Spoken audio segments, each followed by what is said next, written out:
Hey, welcome back. All right, yeah, I know it's a close-up. I'll give you a little closer look at what's really going on in this face. That's why I need a few of these when we change the shot. Gina Conroy, thank you. Gave me this bottle for my birthday when she came down here. Sweetheart, watching the show every day, along with a whole bunch of everyone else out there. Thanks for all tuning in. Danny Cowig's on there. Serena Tedesco, Herbie. Wow, make a comment, get booted out. Go back to reminder, get back in. So I guess Facebook is still annoying me just a slight bit. Yeah, it's okay. All right. So now, as I do every single day, and I've been doing for most of my career in entertainment, I try to roll out a Technicolor Dreamcoat of television majesty for you. And when you're operating with a new staff who's highly untrained, and you're a terrible manager, and you have limited equipment and resources in your studio, you have to make small wins seem like big wins. So what we're going to try here is to roll a couple of clips that I thought you would like. And I've referenced this a bunch of times, but Kamala Harris has been quite clear and right out in the open for quite some time now about protests. She was on the side of the protesters. She said they were in their right to be doing what they were doing. And she said, don't think after the election they're going to stop either.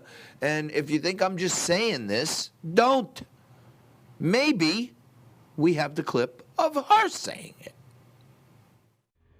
This is a movement, I'm telling you. They're not going to stop. And everyone beware, because they're not going to stop. They're not going to stop before Election Day in November, and they're not going to stop after Election Day.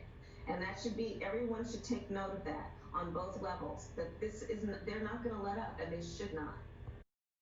Not going to stop, and people need to understand that. This is the Vice President of the United States, who's yet to step down from a Senate seat, which is weird. But she was saying right there that these protesters are in their right, and they're doing what they need to do, and that's what we do in America, and they're not going to stop. So they must be planning still some more, because it looks like they've laid off for right now, but I guess once they get in, they're going to start demanding other things, and they'll start the looting and the rioting again. I don't even know, okay? But at the same time, while all those on the progressive left want to continue to talk about how evil these Trump supporters are, and they're so horrible, and they're the worst people ever, harken back to the last couple of years, and this morning, Kill Trump, hashtag Kill Trump was trending on Twitter, and that's allowed, but the president is banned, so that shows you where Jack Dorsey's head really is. But look across the celebrity landscape, and particularly Hollywood, and look how many times they came out and said that they want to do physical harm and even kill the president. Watch this. This is Coming up the White House. This idiot is the president. The guy is a fool. Come on.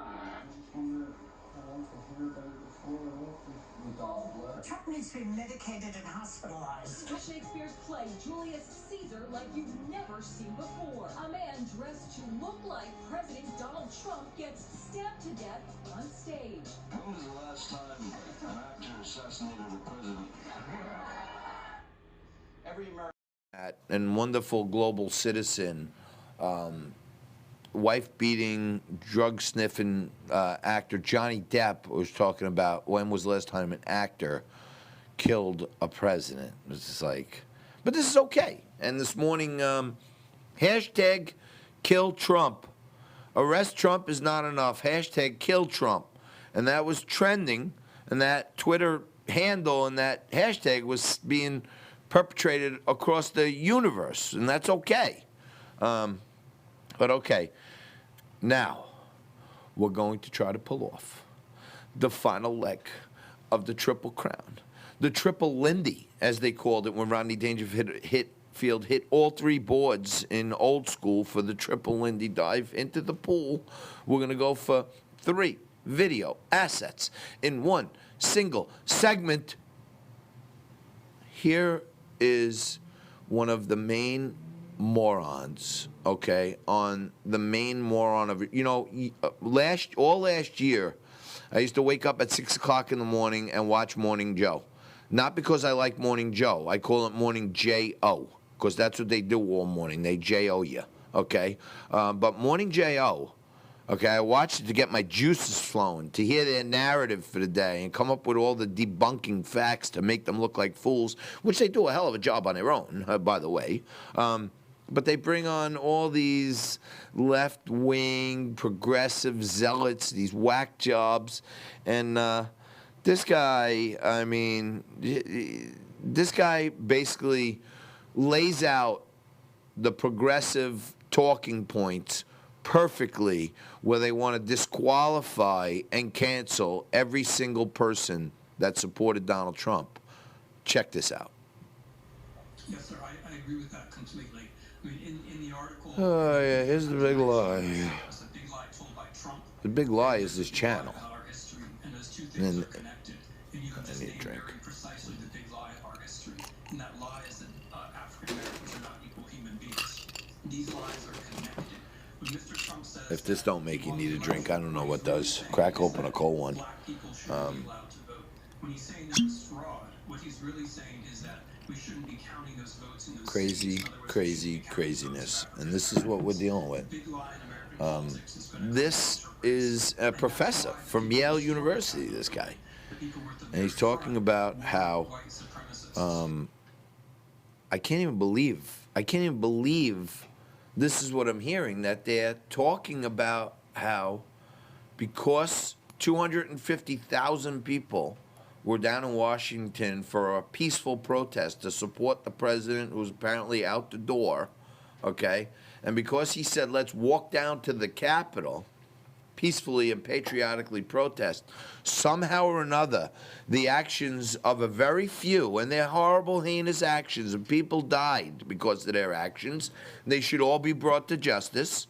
There's no question about that. We got all the video surveillance, so they all will be brought to justice. I'm sure of that. But that gives them the opportunity to paint every single American who supports Donald Trump as a white supremacist. And that's really scary, folks, because I don't know about you, but I didn't have no white privilege, and I ain't no white supremacist. All I did was like a president who put America first and tried his damnedest to make America great again. And that's exactly the opposite of what these crazy loons want to do to America now. We'll leave it there. I'll see you tomorrow for a Thirsty Thursday edition. Have a cool one. Tell a few jokes. Watch a funny movie. Get your mind off this crap. And I'll see you tomorrow. Same bad time, same bad channel. More Liquid Lunch.